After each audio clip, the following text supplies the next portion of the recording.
Video बहुत important है अगर आपका एग्जाम है टेल्क का, और B1 या B2 दोनों ही कवर करेंगे। मैंने B2 लिखा है, तो अगर आपको इस लेवल पे तैयारी करनी है तो B1 आपका बहुत इजी होगा पास करना। एग्जाम में शाइवन, स्पेशली शाइवन का जो टेल्क है B2 का, उसमें किन बातों का ध्यान रखना है, कैसे आप एक सटीक और बढ़िया आंसर लिख सकते हो ताकि एग्जाम में आपको कॉन्फिडेंस आए और लिखते टाइम आपसे ज़्यादा गलतियां भी ना हो, और आप अपने आंसर को बहुत मॉडिफाई कर सकते हो, ब्यूटीफुल लिख सकते हो, उसको डेकोरेट कर सकते हो, है ना। डेकोरेट करना बहुत जरूरी है सेंटेंस को, खाली प्लेन सेंटेंस लिखने से नंबर नहीं मिलेंगे। आपका लेवल B2 है, आपको B2 लेवल पे अपना जो स्ट्रक्चर है वो मेंटेन करना होगा, रेडिमेटर्स यूज करने पड़ेंगे। लेकिन आज हम बात करेंगे ग्रामर के कौन कौन से टॉपिक है जो आप बिल्कुल भी इग्नोर नहीं कर सकते। ओके, बिल्कुल भी आप इनको इग्नोर नहीं कर सकते यदि आप B2 का शाइवन का एग्जाम दे रहे हैं, चाहे टेल्क हो चाहे गोएथ हो, दोनों में ये यूज होते हैं, बट हम टेल्क में बात कर रहे हैं। ठीक है, टेल्क में एक बेशवेड ब्रीफ आता है, कंप्लेनिंग लेटर आपको लिखना पड़ता है, फिक्स पैटर्न होता है, वो भी मैं नेक्स्ट वीडियो में बनाऊंगा, उसका लिंक मैं डाल दूंगा डिस्क्रिप्शन में। तो अभी हम देख लेते हैं कैसे हमें किन ग्रामर का ध्यान रखना है। B2 टेल्क और गोएथ यहाँ पे दोनों में ही अप्लाई होगा, इसमें कोई डिफरेंस नहीं है। ठीक है, B2 लेवल दोनों में ही सेम होता है, लेवल एक मेंटेन करना है आपको, चाहे आप टेल्क लिख रहे हो चाहे गोएथ लिख रहे हो। इन बातों का जरूर ध्यान रखोगे जो हम ग्रामर कर रहे हैं।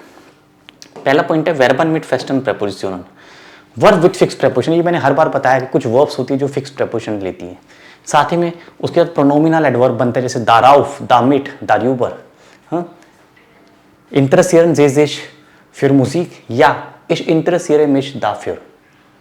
Ärgern Sie sich über mich? Nein, ich ärgere mich nicht über Sie. Warten Sie auf den Bus?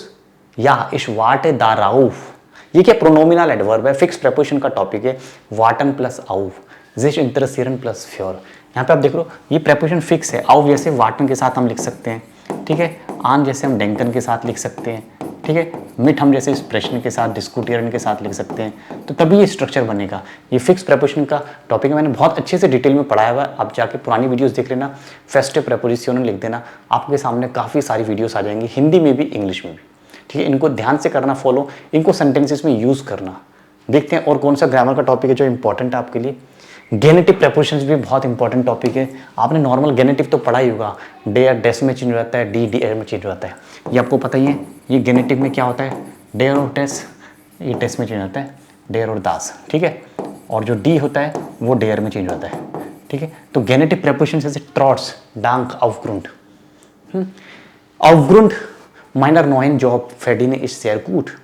Aufgrund meiner guten Deutschkenntnisse arbeite ich in Deutschland. Aufgrund, due to, कोई रीजन आप दे रहे हो, danke, thanks to, danke meiner guten Deutschkenntnisse bin ich heute in Deutschland. तो गेनेटिव preposition danke, trotz, aufgrund, ये आपने पहले पढ़ी, इनको यूज करोगे फ्रीक्वेंटली, इनको यूज करना बहुत जरूरी है। यदि आप यूज नहीं करोगे तो कोई फायदा नहीं B1 B2 लेवल करने का। यू हैव टू अप्लाई अपने आंसर में इन कनेक्टर्स को, इन ग्रामर को अप्लाई जरूर करना है, नहीं तो बिल्कुल आपको जीरो मिल सकता, फेल हो सकते हो। B2 लेवल में फेल होना बहुत आसान बात है ना, बट नंबर अच्छे लाने के लिए थोड़ा सा स्मार्ट स्टडी, थोड़ा सा इन चीज़ों का ध्यान रखोगे, इन ग्रामर को आपको यूज करना ही है, no choice, there is no choice. ज़्यादा नहीं लिखे, मैंने 7-8 इंपॉर्टेंट टॉपिक्स हैं ग्रामर के, ये आपको अप्लाई करने हैं। स्वाइट आइली के कनेक्टोरन, ठीक है, ऐसे कनेक्टर जो दो पार्ट्स में होते हैं, जैसे वेटर नॉक, नाइदर और नॉर, ये मेरा डेस्टो, उमसो डेस्टो, ये आपने पढ़ा है।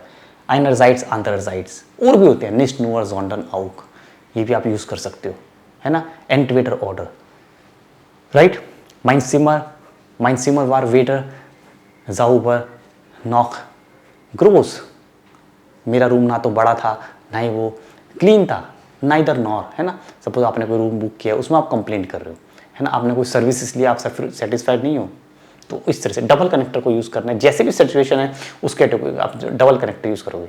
einerseits gibt es viele erfahrene Personen, andererseits gibt es keine Möglichkeit für mich। Just एक एग्जाम्पल दे रहा हूँ, इस तरह से इसको अप्लाई करोगे। einerseits, andererseits, weder noch, entweder oder, nicht nur, sondern auch, इस पर भी पूरा वीडियो बना हुआ है। इन सारे टॉपिक्स पे मैंने सेपरेट वीडियो बना रखा है, आप चाहो तो सारे वीडियोस एक एक करके देख सकते हो। मैं नीचे डिस्क्रिप्शन में लिख दूंगा, ये जो टॉपिक मैं पढ़ा रहा हूँ इन सारे टॉपिक से रिलेटेड मैं एक एक वीडियो का लिंक भी छोड़ दूंगा नीचे आपकी हेल्प के लिए, उनको आप क्लिक करके और डिटेल में समझ लेना स्वाइट हेली कनेक्टोरन क्या होता है, गेनेटिव प्रेपोजिशन क्या होती है, ठीक है, उससे आपको काफ़ी हेल्प मिलेगी।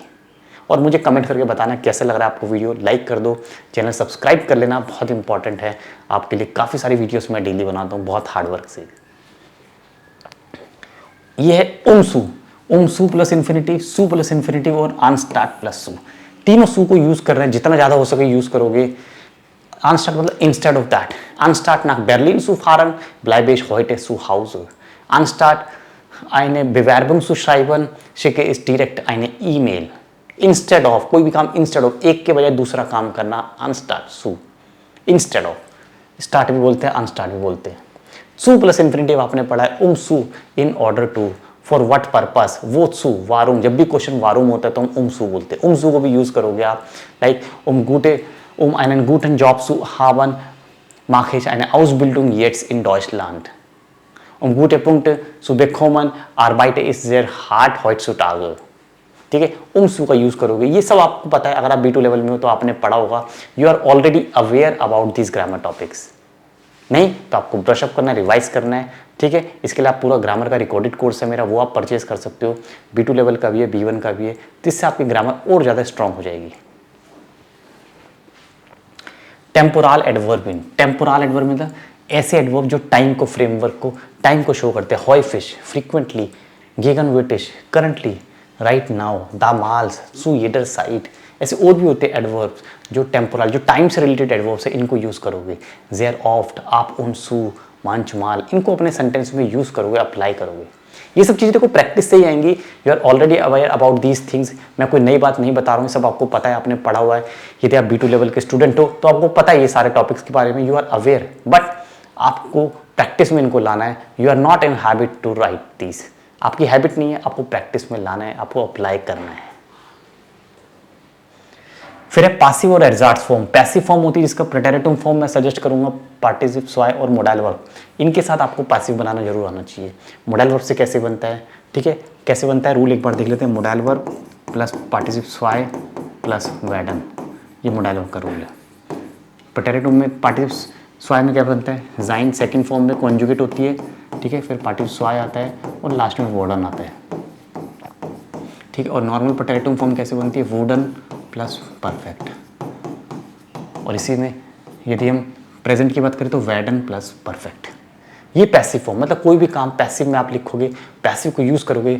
हमने पैसिव में ये भी पढ़ा है कि फ़ोन यूज़ करते हैं, डुर्श भी यूज़ करते हैं कोई एरेगनिक्स के लिए, और मिट भी यूज़ करते हैं जहाँ हम कोई टेक्निक की बात करते हैं, तो इनका भी यूज़ आपको आना चाहिए। ये सब B2 लेवल के इंपॉर्टेंट टॉपिक्स हैं, आप इनको ज़रूर अप्लाई करना अपने लेटर में, स्पीकिंग में इनको यूज़ करोगे। स्पीकिंग हालांकि थोड़ा डिफिकल्ट हो सकता है, बट अगर आपने 50% भी यूज़ कर लिया अलॉन्ग विद रेडिमिटल्स, रेडिमिटल तो आपको हेल्प करेंगे ही करेंगे। उसके लिए सेपरेट वीडियो बनाया हुआ है। आज हम सिर्फ ग्रामर की बात करें, इंपॉर्टेंट ग्रामर जो आपको अप्लाई करनी ही है अपने B2 लेवल के एग्जाम में। नेक्स्ट है रिलेटिव्स आर्ट्स। रिलेटिव्स आर्ट्स आपने पढ़े होंगे, नॉमिनेटिव, आकुजाटिव, डाटिव और प्रेपोजिशन के साथ। इनको अप्लाई करो। आकुजाटिव करोगे, डाटिव करोगे, प्रेपोजिशन के साथ कैसे रिलेटिव बनता है, जैसे कि इश वाटर और das ist der Mann, auf den ich warte. Das ist der Sprachkurs, für den ich mich interessiere. ये एक लैंग्वेज कोर्स है जिसमें मैं इंटरेस्टेड हूँ, यही वो पर्सन है जिसका मैं वेट कर रहा हूँ। प्रेपोजिशन के साथ आप यूज़ करोगे auf den, okay, auf den, an den, an die, auf denen भी आता है प्लूरल में। ये सब आप सीखोगे, प्रैक्टिस करोगे। रिलेटिव्स आर्ट्स को डाटिव, आकुजाटिव और प्रेपोजिशन के साथ जरूर बनाओगे, इनको अप्लाई करोगे।